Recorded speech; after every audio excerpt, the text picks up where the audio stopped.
Hello and welcome in. I'm Jane Drops and you're watching Drops of Jupiter Tarot. So for today it's pick a pile, and the question that we are going to be asking is, what is the repeating pattern blocking your love and career? Time to heal. So this part one is going to be the love, so I'll do a card from each for love, and then part two will be for career. For love, at the end of it, I will pull one of the love and romance cards to sort of give you a bit of empowerment going forward, right? So look at the piles. You've got pile one, which is the cross, black deck. It's the rainbow deck. You've got the mask, which is the standard rider bait deck, and then you've got the dragonfly. No, the bee, wasp. It's because I've got a dragonfly sitting over here, look. Oh, it kind of looks a little bit, okay, not so much similar because of the tail, but my bad. It's a wasp. Yeah, so a cross, the mask, and the wasp. Yeah, that's a Liz Turner, I think her name is, the Magic of Tarot deck, that one is. So, again, what is the repeating pattern that's blocking your love and career? So this is part one. This is going to be the love part. So let's dive in and see what the cards have got to say. Yeah, we'll start with, obviously, sorry, do look at the cards and choose which one your intuition brings you to, or which one draws you the most. I'm going to go pile, I'm just going to go standard. 1, 2, 3. 1 is the cross, 2 is the mask, 3 is the wasp. I'm going to write this down because you know I'm going to end up getting. Alright. Pile 1. Rainbow.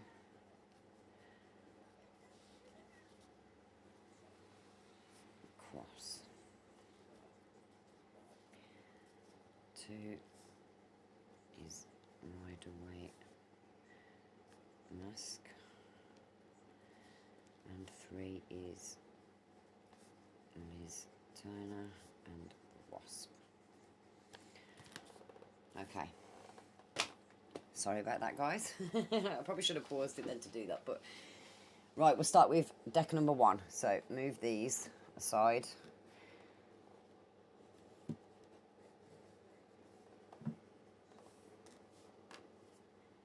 And let's see what the lovely universe would like you to know. So what's the repeating pattern that's blocking collective in love?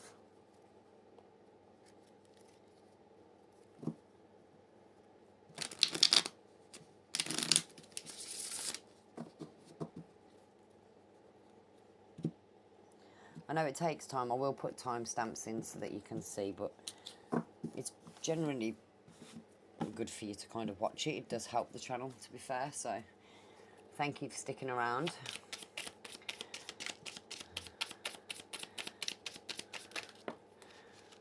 Alright. Okay.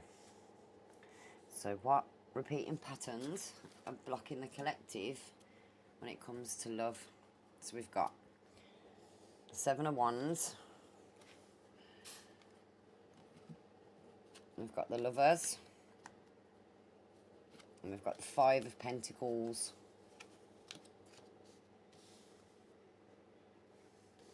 Right. So pile 1 viewers. It's kind of a heavy read for like a love reading, I'm not going to lie. So basically this combination tells a story of someone who believes that love must be a struggle to be real. So you might be trapped in a cycle of fighting desperately for relationships that ultimately leave them feeling abandoned and depleted.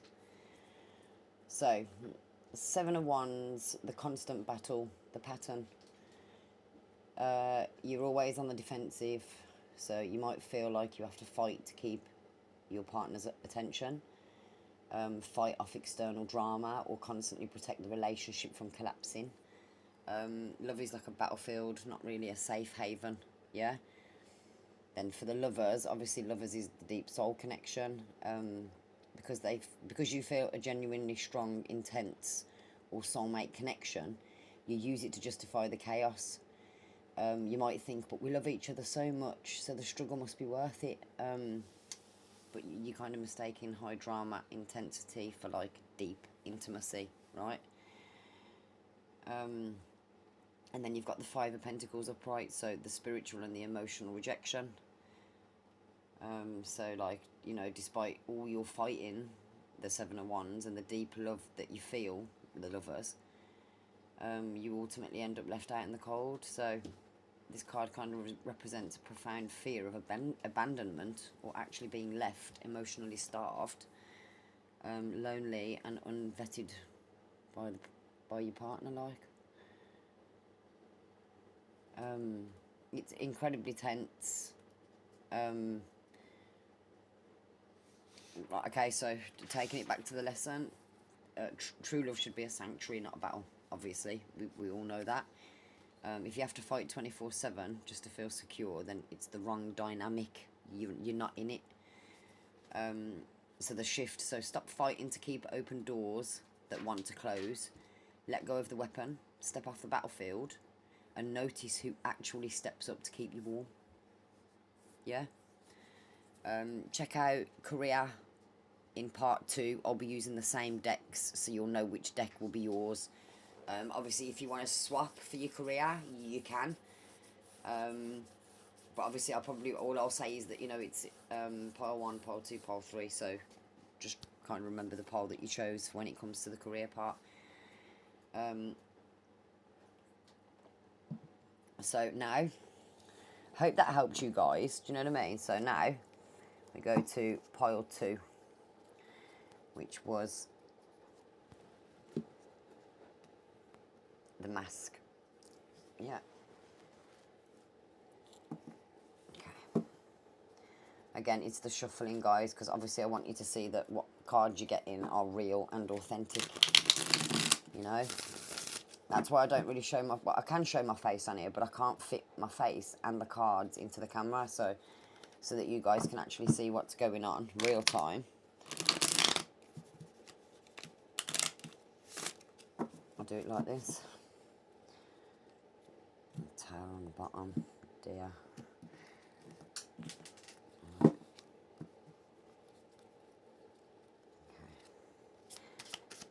Repeat patterns in love.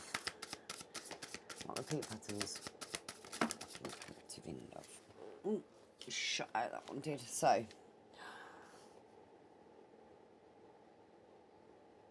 I'm going to get with either not putting in enough hard work, or you're picking people who don't put enough work into you. Or maybe it's people who need to develop themselves. Excuse me, I wasn't laughing, I was just going to cough.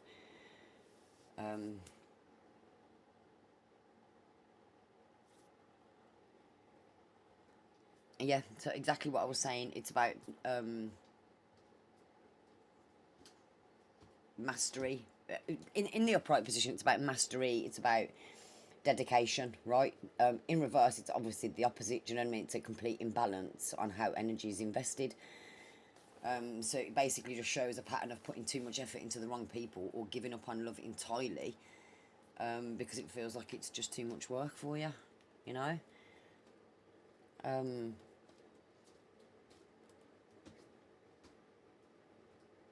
I mean, you the traits and the habits that you probably need to that you need to break yourself are going to be like, maybe you treat the relationship like a job. Maybe you see a partner with potential and think, well, if I just work hard enough on them, they'll become the perfect partner. So you might kind of treat people like objects. The cutting corner habit. On the flip side, I mean, this card can mean taking shortcuts. You might rush into relationships without building a solid foundation, maybe skipping the getting to know you phase, and wondering why it collapses later.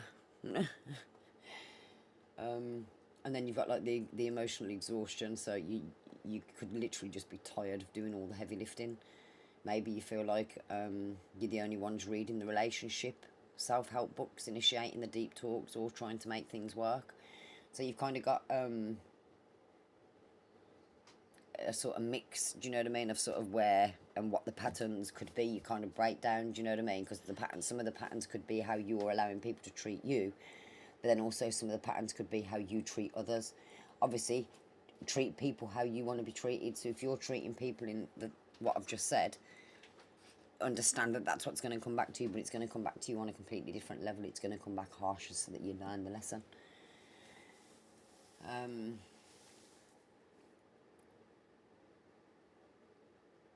So obviously your lesson is you are a partner, not a career counsellor or a life coach, right? And the shift, stop doing the emotional heavy lifting for someone else. So when you meet someone, accept them exactly as they are today. If their current state doesn't match what you need, do not pick up your tools and try to fix them, okay? Walk away. Yeah. So yeah, that's for pile 2. And right at the end, obviously, I'm going to do the love card for sort of all piles, do you know what I mean? Because I think the advice will probably resonate. Maybe the universe will probably give me more than one card. So let's take it to a pile number 3.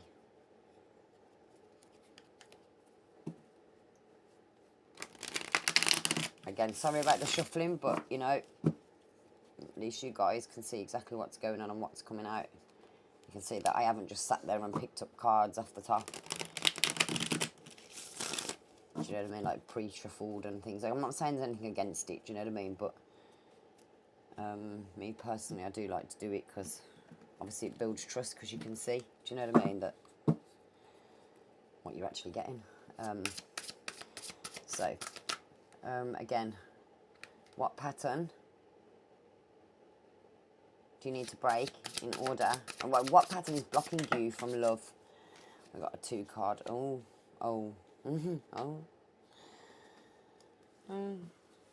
It's the old moon. So we've got the moon and we've got the good old Queen of Swords. Or she don't stand no nonsense. She doesn't.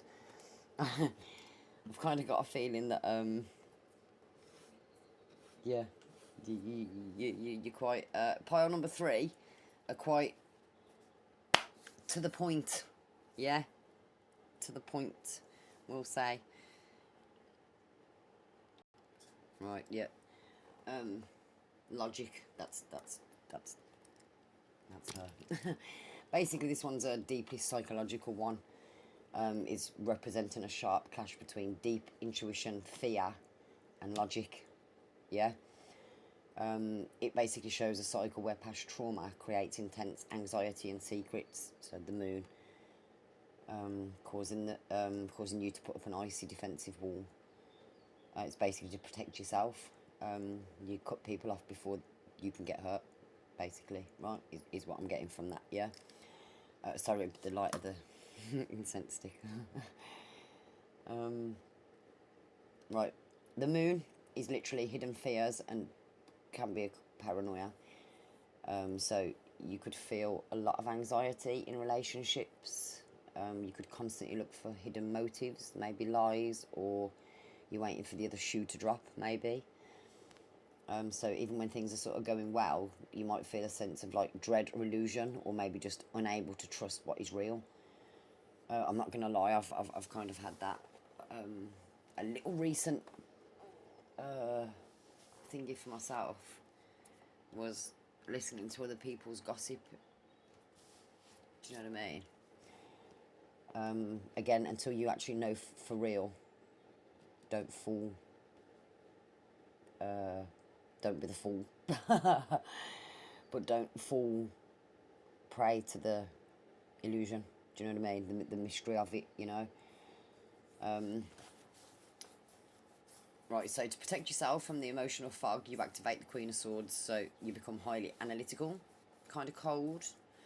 Again, quick to cut people off. That again, when I said the logic, you use logic as a weapon and a shield, basically, sort of refusing to let anyone see your vulnerability, kind of thing.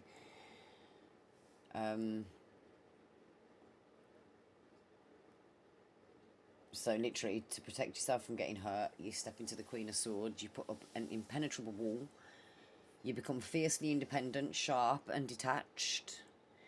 The moment someone triggers your fear, your swords come up and you cut them out of your life.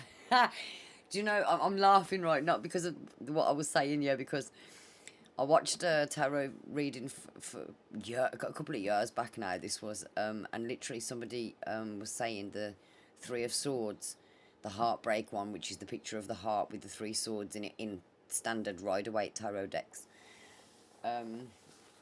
was basically surgically removing things from your life that created pain. Do you know what I mean? So it was a really good way of kind of interpreting the Three of Swords. You know, it was like it had to be removed, but it was removed cleanly.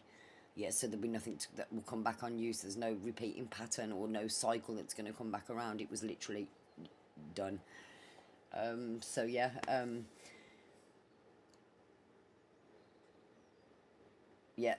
So your pattern is using cold logic to run away from deep emotional intimacy, because intimacy feels terrifying, right? It's about not wanting to let anybody in, isn't it, after being hurt? You do kind of say to yourself, do you know what, no, I'm not going through that again. So you don't even look, you just kind of lock yourself off. So even when you're going about your daily business, you're not looking at anybody and going, oh yeah, I wouldn't mind. You're literally just doing what you're doing. Do you know what I mean? You're like, you don't even see them. I'm going to go as far as to say you probably don't even see them. Do you know what I mean? So your lesson, Queen of Swords protects you, but she can also keep you isolated, right? You cannot find true love if you treat every potential partner like a suspect. And you need to do like FBI research on them, and you know, then you need to know everything about them. Yeah.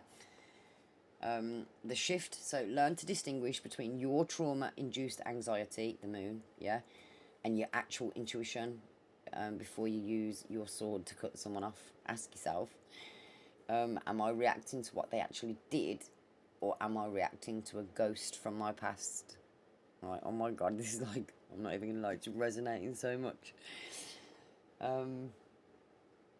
But yeah, so card, pile number 3, golly gosh, do you know what I mean? Stop chopping people off. Put the swords down, maybe. Pick up the cups, maybe the pentacles. Do you know what I mean? Not the wands, because the wands just like, you know, you probably make some more mistakes. Right, so I'm wondering, do we pull a card for each pile, or do we just go for the one? Okay, oh. Look at the first card. Jeez Louise. It's exactly what we were talking about. More shadow, really, because obviously, like, now you know, do you know what I mean, that you're not accepting, right, you're putting in too much energy, or you're not putting in enough and you're just cutting people off left, right and centre as soon as they get you. Your antennas going, your feelers going, you know what I mean? It's quite funny because, like, you sound a little bit like me there. It's like when you're done, you're like, no, just done. So yeah, don't even want it. I don't even want to hear it. Do you know what I mean? Takes a while, don't get me wrong. If you're a Taurus like me, you have loyalty, and unfortunately loyalty can be misplaced. Not by, you know, just and it's not a trait that you want to heal. It's literally, that is a good trait to have, but unfortunately it's about controlling it and being able to use it, while also protecting yourself. Yeah, so 1, 2, 3. I'm going to keep them, yeah. I was only going to shuffle once and just see what comes out, yeah. So that's going to be for pile 3, pile number 2, and pile number 1. So pile 1, passion. So keep the flame of passion alive. It's the heartbeat of love. So that for you, be passionate about yourself. Do you know what I mean? Like how you love somebody else, put that into yourself. Do you know what I mean? Yeah. Pile number 2, romance. So romantic surprises are on the horizon. Be open to them. Don't be like pile number 3 and start cutting people off. Right. And then pile number 3, the star. Your hope and optimism are a powerful love magnet for you right now. Oh, that's really nice. So going back again, we'll put the thingy. So that would have been the wasp because that was number 3. That was number 1. And then that was the mask. Yeah, so guys, if that resonated with you, please do comment what pile you picked and what resonated with you the most. Even if you picked a pile and it wasn't the pile and one of the other piles resonated, comment. Let's share the healing energy and claim it all together, right? So I'm going to leave off here. If you would like to book a personal reading, please do check out the link in the description or my bio. If you're on TikTok, description if you're on YouTube. And again, keep shining. Thank you for sharing your energy with me this evening, and check out part 2 for what repeating patterns are blocking you in your career. Right? Look forward to seeing you guys. Take care, and I'll see you in the next drop of Jupiter.